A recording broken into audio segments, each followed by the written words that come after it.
During a double date at AMC, I went to grab our drinks. When I returned early, my fiancé was on my friend's lap, shirt pulled up. He said, "We thought you'd be longer." I always thought double dates were harmless. People go because they want to mix things up, compare stories, laugh, and get a sense of how their relationships look from the outside. That was the vibe when Holland suggested we go out with Chase and his date, Mira, for a movie and dinner night. I agreed without hesitation. Chase had been my friend for years, and Holland seemed excited to show off our engagement ring to someone who didn't already know the story of how I proposed on the waterfront. I figured the night would be simple. Nothing unusual. Nothing that would tear a hole through my chest. We met at the AMC right across from the plaza, where the neon signs make every weekend feel like a festival. Holland arrived wearing a dark blue sweater she loved because it brought out her eyes. Chase strolled up like he owned the sidewalk, confident as ever, with Mira walking beside him. She seemed quiet, but warm. Not shy, just observant. She watched everything from a slight distance, like she was taking mental pictures before deciding how she felt about each one. I noticed Chase greeting Holland with a little too much enthusiasm. He gripped her shoulders longer than he needed to. She laughed louder than the moment required. When I stepped in to greet Mira, she smiled in a way that seemed almost apologetic, as if she were already aware something tonight was tilted. We grabbed our tickets and headed inside. The theater lobby had that mix of scent that's been the same since childhood. Popcorn, soda syrup, and the faint smell of carpet cleaner. The four of us stood around deciding what snacks to grab before the preview started. Holland wanted a frozen lemonade. Chase asked for the biggest popcorn tub they had.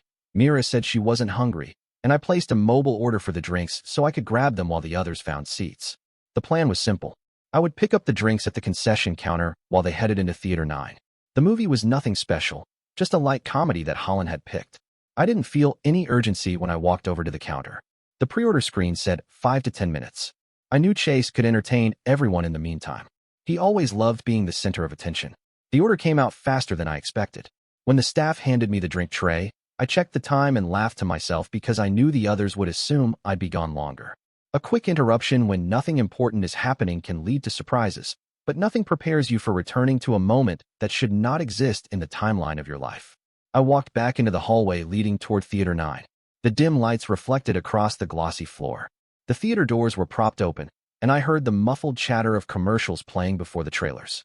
As I turned the corner, I saw them. Holland, Chase, Mira sitting farther away. And then my mind stopped processing the world the way it usually did. Holland was perched on Chase's lap. Not accidentally. Not innocently. Her sweater was lifted enough that the skin along her stomach showed. Chase had his hands at her waist. Mira looked frozen, locked in place at the end of the row like she was witnessing a car accident she couldn't pull her eyes from. I didn't shout. I didn't drop the drinks. I simply stood there because my body required a full second to interpret the scene. Holland turned her head and her eyes went wide, but only for a moment. She jumped up, pulling her sweater down so fast that she fumbled with the sleeve. Chase leaned back in the seat with a look that was casual in a way I'd never seen someone try to be casual before. Mira stared at her knees. My first step forward felt like I was walking into someone else's life. The air in the theater felt too cold. The speakers played some upbeat promo that sounded bizarre paired with a heartbeat in my ears. Holland tried to approach me with a smile that didn't fit her face, as if she wanted to pretend this was nothing more than a misunderstanding. I didn't give her the chance to frame the scene. I asked her directly what in the world I had just walked into, and she reacted with a kind of frantic confusion that didn't match the reality of what I saw. She stepped closer and said she slipped. She said Chase was trying to help her. She said the sweater rode up by accident. She said I startled her. The words poured too fast and too disorganized to belong to someone telling the truth. Justifications collided, and none of them aligned with the way her hair was tousled or the way Chase kept relaxing deeper into his seat, observing me like I was part of some private joke. Mira shifted in her seat, clearly uncomfortable. She looked like she wanted to intervene, but didn't know how. When our eyes met, she gave me the smallest shake of her head. Not a denial. A warning. A message. What Holland was saying wasn't real. Something else had been happening before I arrived. I placed the drinks on an empty chair and asked Holland again what was going on. She tried to guide me toward the exit, urging me to talk outside, insisting we shouldn't make a scene, even though the scene had already been made long before I showed up. Chase stood up slowly, stretched as if nothing serious was happening, and reached for his jacket. His expression was as smug as someone who had just dodged responsibility all his life and relied on charm to avoid consequences. I told him to stay where he was. He smiled. Not a friendly smile. The kind of smile people use when they want to provoke without saying anything directly. It made my stomach twist in a way that was almost physical. Mira stood up and walked toward us. She didn't step close enough to insert herself into the confrontation, but she placed herself at an angle where she could contribute without being pulled into the emotional crossfire. Her face had a heaviness that suggested she had been silently connecting dots since the moment we walked into the theater earlier. When I asked her what she saw before I arrived, Holland tried to interrupt, insisting that Mira didn't know the full story. Mira simply lifted her eyes toward me and said she saw more than she wanted to. That was enough to tilt the balance of the moment. Holland's control over the narrative cracked. The hallway grew louder as people entered the theater behind us, and the tension became too sharp to stay confined in a public place. Holland pulled my arm and said we needed to step outside immediately. Her voice carried panic laced with fury. Chase whispered something under his breath, and Mira pressed her lips together to avoid reacting. We walked out into the lobby. Holland latched onto my arm, trying to keep me moving so she could control the conversation. I refused. I didn't want to be guided anywhere. She spun around and said Chase practically forced her onto his lap. She said she tripped. She said she was reaching for something. She changed angles every few seconds like she was speed running through every excuse she could think of. I asked her why she was sitting on him in the first place. She had no answer. Her chest rose and fell faster as her mind tried to find the story that would stick. Chase and Mira walked out behind us a moment later. Mira kept her distance. Chase strolled up like he was on a break between jokes. He didn't defend himself. He didn't deny anything. He just acted like none of this mattered.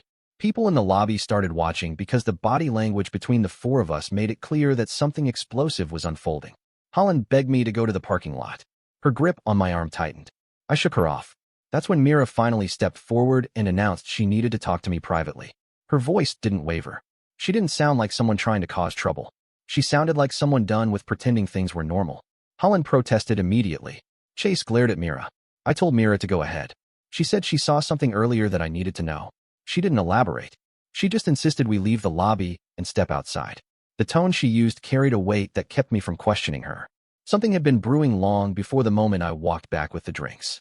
We stepped out into the cool night air of the plaza. The energy in my body felt sharp, restless, and ready for anything. I didn't know yet that anything was exactly what was waiting for me. The cool air outside the theater felt sharp enough to keep me alert. Mira stood a few feet away from me under one of the plaza lights, and the shadows around us flickered as cars rolled past. She kept her arms folded tightly, not to protect herself from the cold, but to brace against the tension she had been carrying since we all arrived. Holland hovered behind me, restless and irritated, desperate to steer the situation back under her control.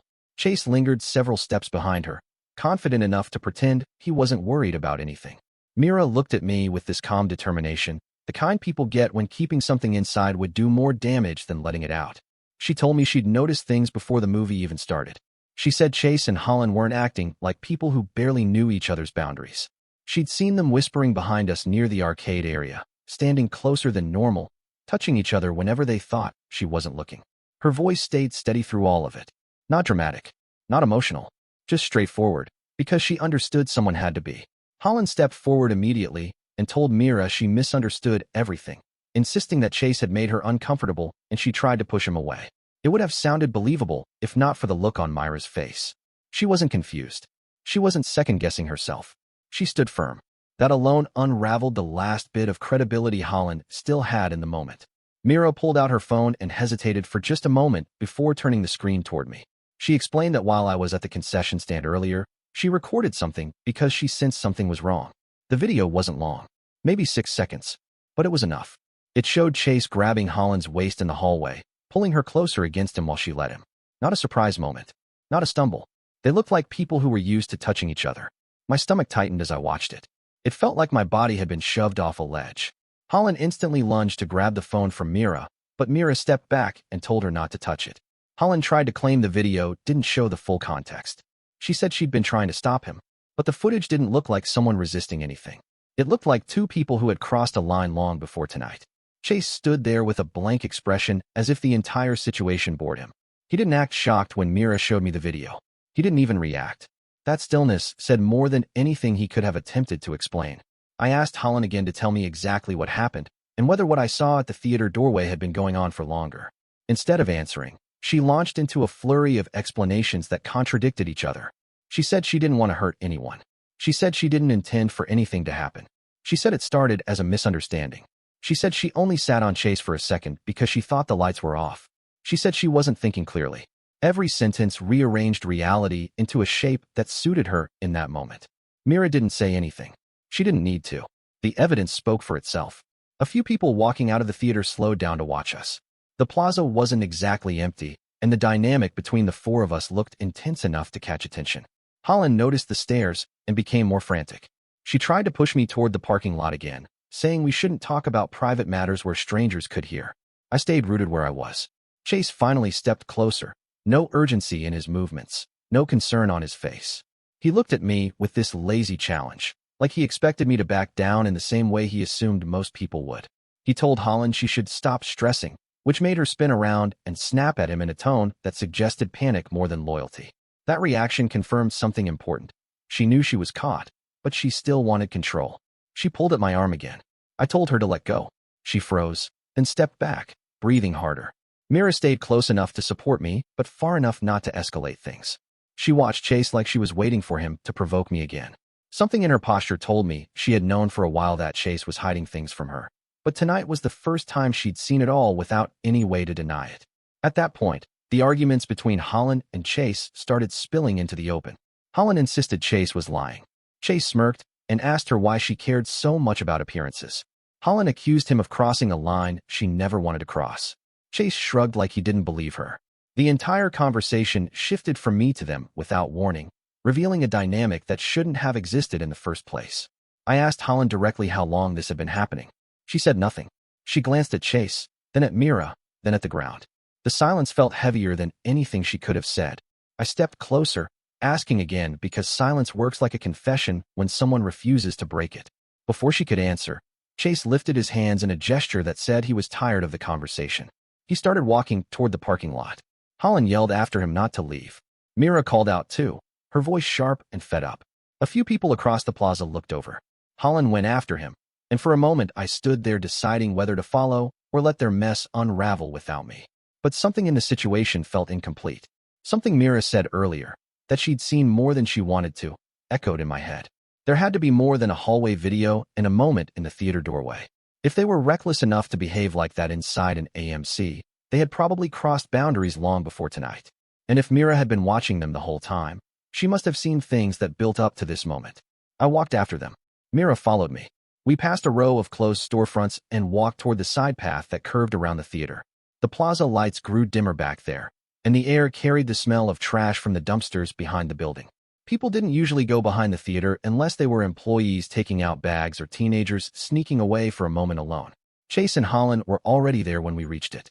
They stood halfway between the dumpsters and the back entrance, their voices low but intense. Holland looked frantic. Chase looked irritated, like he hated being confronted but didn't mind causing chaos. Mira and I stayed far enough back that they didn't notice us right away. Their conversation drifted toward us in pieces. Holland accused Chase of ruining everything. Chase told her she'd been the one pushing boundaries. Holland tried to cover herself by claiming she was only leaning on him emotionally because she felt overwhelmed by wedding planning. He laughed under his breath, which sent a jolt of recognition through me. That same laugh had been on his face earlier when I walked into that theater. Then Holland said something that locked me in place. She told Chase she never wanted anything serious with him and that she was terrified I would find out. She said she needed the stability I provided. It wasn't about love. It wasn't about loyalty. It wasn't even about guilt. It was about losing the comfortable future she had built around me. Mira inhaled sharply beside me. I felt my pulse thicken as I registered the words. Holland wasn't just caught cheating. She had been calculating which version of her life she wanted to keep, and I had been the practical one, while Chase had been the thrill. Chase replied with something that made it worse. He said she had been messaging him for weeks, sometimes during her so-called gym sessions, and she had never once asked him to stop. He said she was only panicking now because she got caught. No hesitation. No shame. Just blunt truth. I stepped into the light so they could see me. Holland's face drained of color. Chase raised an eyebrow like he had been expecting me, even though he hadn't. The confrontation that followed didn't feel like an argument. It felt like cutting something rotten open just to watch the truth spill out. The moment I stepped toward them, the entire atmosphere shifted. Holland's expression flipped from furious to terrified in the space of a heartbeat. Chase didn't move. He just straightened his posture as if he'd been expecting me to walk into the middle of their argument, like this was all part of some twisted performance he'd been putting on all night. I stopped a few feet from them. Mira stood behind me, hesitant but brave enough to remain close. Holland took a step toward me with her palms raised as if she wanted to soften the moment before any words came out, but she hesitated.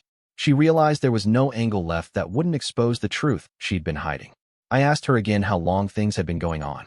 Not with anger, not with drama, just a direct question spoken into the quiet space between us. For a moment, she looked at the ground as if she thought she could pull an answer out of the gravel. Her mouth moved, but nothing came out. Chase didn't wait for her. He said they had been fooling around for a while during her gym sessions. He didn't bother dressing it up. He didn't try to soften it. He told the truth in a way that made it sound like a casual fact, not something destructive enough to split a future in half. Mira took a step forward, shocked by his bluntness. Holland spun toward him and ordered him to stop talking, but her voice cracked too much for it to sound authoritative. She turned back to me and attempted to twist the story again, claiming she had been confused and overwhelmed by stress. She tried to frame the entire situation as something she never fully agreed to, but Chase didn't let her breathe inside that excuse. He snapped that she had been the one initiating most of it. He said she had been the one texting him every night after leaving the gym. He said she would go distant with me in the evenings because she spent that time thinking about him. Hearing that felt like leaning into a sharp object, forcing myself to confront the pain instead of pulling away. Holland panicked. She moved between us and insisted that he was lying. Her voice grew louder, desperate, and wild. She claimed he was trying to sabotage our relationship because he couldn't stand that she was choosing me. She threw every explanation at the wall, hoping one would stick. I stood still. Mira stood still. Chase leaned against the wall like a spectator who believed himself invincible. I told Holland I had heard her earlier when she thought I wasn't around. The moment I said that, she froze. Her posture deflated, and she turned her back to me as if hoping the darkness of the alley would swallow her. She didn't ask what I heard. She knew. The silence stretched long enough that the distant sounds of cars and the hum of the plaza filled the air. Holland finally whispered that she never meant for anything to happen. She claimed she kept telling herself she'd stop. She said she tried ending it. She said she cared about me. But none of those claims matched the reality she had created. None of those claims matched the video Mira recorded. None matched the theater doorway. None matched Chase's brazen confidence. When she realized I wasn't interrupting her, she started pacing. The more she spoke, the more chaotic her explanations became. She rambled about pressure. She mentioned the wedding. She brought up her friends' opinions. She talked about needing stability. She flipped between excuses so quickly that even she couldn't hold on to a coherent narrative. She wanted control, but the truth had a way of unraveling faster than she could patch it. Chase rolled his eyes and said she had been enjoying the secret more than she wanted to admit. He said she liked the thrill. He said she kept telling him the engagement felt too safe and predictable. Those words struck me in a way that felt heavier than any admission of cheating. It wasn't just betrayal. It added a layer of contempt for the future she'd built with me. She hadn't stumbled into this. She'd been bored. Bored enough to gamble everything. Holland lunged toward Chase and shoved him. It wasn't a playful push. It was the kind someone throws when they feel cornered. He barely reacted. Mira stepped closer to me, tense and ready to intervene if things escalated. I turned to leave because the conversation reached a point where nothing new could be said. I didn't want to hear excuses. I didn't want to negotiate with someone who had been strategizing how to use me for comfort while seeking excitement elsewhere. I didn't want to stay in that alley where the truth kept getting uglier with every breath. But Holland wasn't ready to let me walk away. She grabbed my arm hard enough to stop me. She begged for another chance to explain. She kept asking me not to leave until she could make sense of the situation. She didn't realize she'd used every ounce of credibility long before tonight. Her grip dug into my sleeve as if she believed force would anchor me. Before I could pull away, Chase stepped in and told her to stop embarrassing herself. That sentence flipped the entire dynamic in an instant. Holland spun around and screamed that he had ruined her life. Chase told her she ruined her own life. Their voices clashed so loudly that it drew attention from passing plaza employees. I knew this needed to end before the situation spiraled into something dangerous. I told Holland to let go. She refused. She said leaving now would destroy everything. She said she didn't want to lose me. She insisted her actions didn't reflect her feelings. But if that were true, the footage, the whispers, the body language, the lap, and the weeks of messages wouldn't exist. I pulled my arm loose, and she stumbled back a step. She immediately tried to recover her balance and grab for my keys. Her hand closed around them for a second before I snatched them away. The struggle was brief, but sharp enough to make Chase snicker and Mira gasp. That noise from Chase triggered something. A sudden surge of frustration. Not rage. Not violence. Just the deep realization that he reveled in chaos because it gave him leverage. He had been treating this entire collapse like something entertaining. At that moment, the back door to the theater opened and two security employees stepped out. They saw the tense formation of all four of us. They saw Holland's frantic movements. They saw Chase's posture. They saw Myra's alert stance. They walked over quickly, ready to separate us if needed. One of them asked if everything was okay. I answered plainly, telling them there had been a personal conflict, but nothing physical had happened beyond someone grabbing my keys. Holland tried to talk over me, but her explanation came out in pieces that made less sense the more she spoke. The security employees didn't take sides. They simply asked all of us to keep distance so things wouldn't escalate.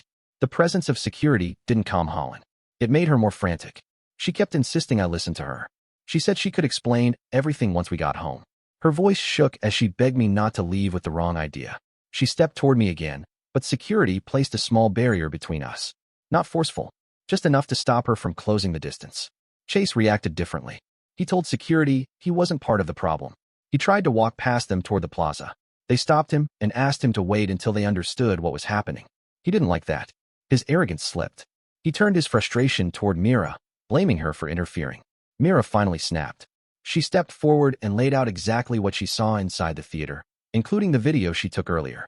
She explained that she hadn't felt safe confronting Chase alone, and she wanted everything recorded in case he tried to twist it.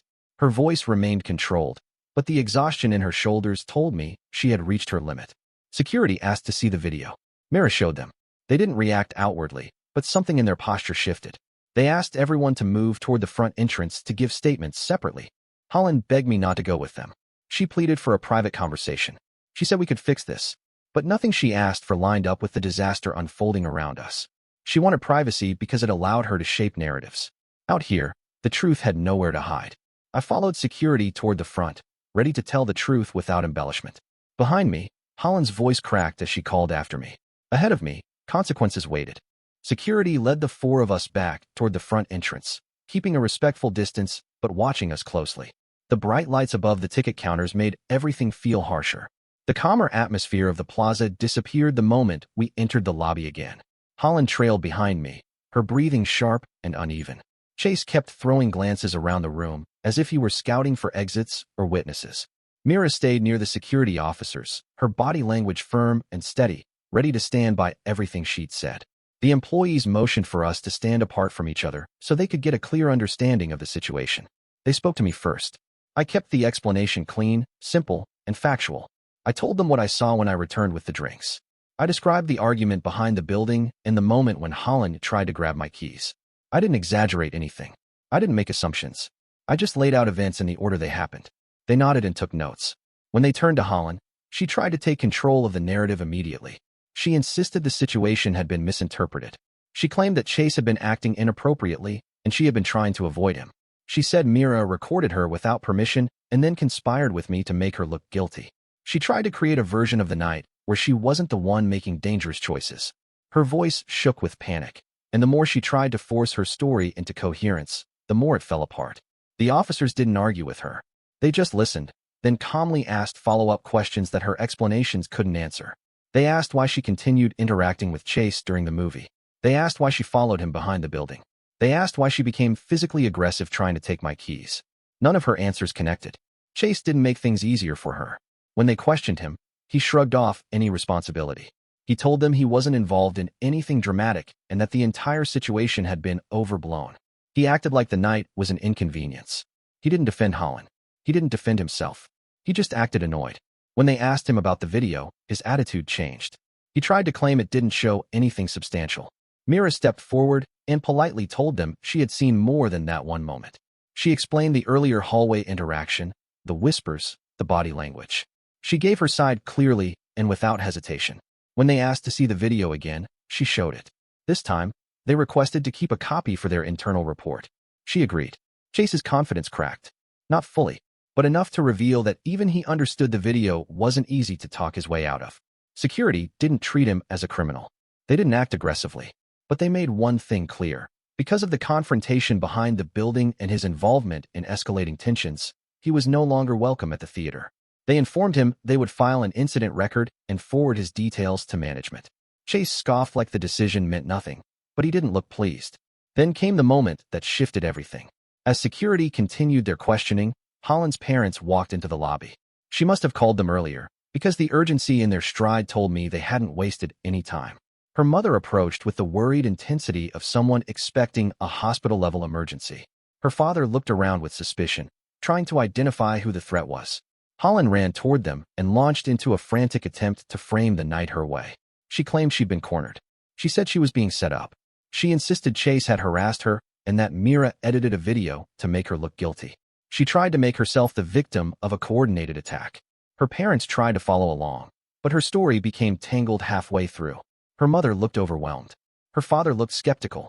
Security stepped in to clarify that they were gathering statements because of a disturbance. They explained they had not taken sides. They explained they were simply documenting the situation. They said there was video evidence and conflicting accounts. When her father asked to see the video, Mira agreed. They stood together and watched the clip. No edits. No cuts. Just this 6-second moment that captured more truth than a 10-minute explanation could. Holland's parents remained perfectly still afterward. Her mother closed her eyes. Her father exhaled slowly, staring at the floor. Holland panicked harder. She started protesting, telling them they didn't understand, telling them the video was misleading, telling them she had been trying to resolve an unwanted situation. She reached for her mother, who took a step back. That moment broke her. She realized her story had no more footing. Her father asked her directly if she had been cheating. She broke down, shaking her head too fast, refusing to answer clearly, insisting she never intended for anything to happen. But intention didn't change the reality of what they saw. Her mother whispered something to her father, and both of them stood in stunned silence. I didn't add anything. I didn't need to. This was between them now. The officers wrapped up their questions and told us the incident was recorded and we were free to leave as long as we separated for the rest of the night. They encouraged everyone to go home and avoid further conflict. Holland walked toward me immediately, still crying, still pleading. She tried to grab my hand, but I stepped back. She begged me not to end things there. She said she could fix everything. She said she needed time. She said the engagement didn't deserve to be destroyed over one night. She didn't realize it wasn't just one night. It was everything behind it. I told her it was over. I didn't need to raise my voice. I didn't need to justify anything. The truth had spoken for itself. There was nothing left to discuss. She collapsed into her parents' arms, and they held her as she cried. Her father kept his eyes fixed on me, not with anger, but with a look that said he understood why I made my decision. Chase slipped out of the lobby, acting irritated by the entire ordeal. Mira didn't follow him. She stayed with me as I headed toward the exit. We walked to the parking lot in silence. The plaza lights felt softer out here, like the world was resetting after a storm. When we reached my car, Mira apologized for everything, even though none of it was her fault. I told her the opposite, that she had probably saved me from a much worse discovery down the line. She nodded. Then she said she needed to call a rideshare because she didn't want to get into a car with Chase ever again. I waited with her until the car arrived. Before she left, she told me she hoped things would get easier soon. I told her I hoped the same for her. When I got home, I packed a few essentials and slept on the couch. The next morning, I moved out entirely. I blocked Holland's number. I blocked her social media. I cut every channel of communication so she couldn't pull me back with guilt or confusion. Over the next week, news traveled through our friend circle. People reached out with shock, disbelief, and sympathy. I didn't explain. I didn't need to. The truth had its own gravity, and it reached those it needed to. Later, I learned that Holland moved back into her parents' house and abandoned all wedding plans. She withdrew from our shared social groups and avoided anyone connected to the engagement. Her parents kept their distance from her for a while, stunned by how she handled everything. As for Chase, Mira followed through. She reported his behavior to his workplace's regional manager, and though they didn't fire him, they placed him under review. He lost Mira permanently, and he lost whatever image he thought he had built. Mira and I stayed friendly. Nothing more. Just two people who survived a night that revealed more truth than either of us expected. That night at AMC didn't ruin my life. It stopped it from being ruined later.